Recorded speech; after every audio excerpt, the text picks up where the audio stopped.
An LLC provides you a lot of benefits. You get to be able to mitigate taxes on the way that you spend the income.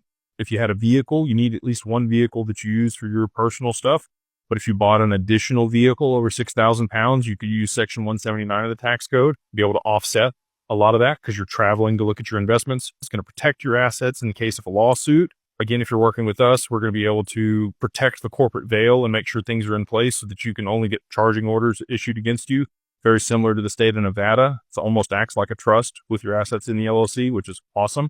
And it doesn't have to be seasoned in like you normally do with a trust. It takes 2 years to season in creditor protection in a trust. In addition to that, you're going to have beneficiaries and people that will inherit it and be able to manage the LLC if something happens to you. So that equity will pass. But you're still going to have to go through probate if you don't have it in a trust. But, if you have somebody listed on there that's the manager, like your spouse, they'll come in and manage it. Good to go.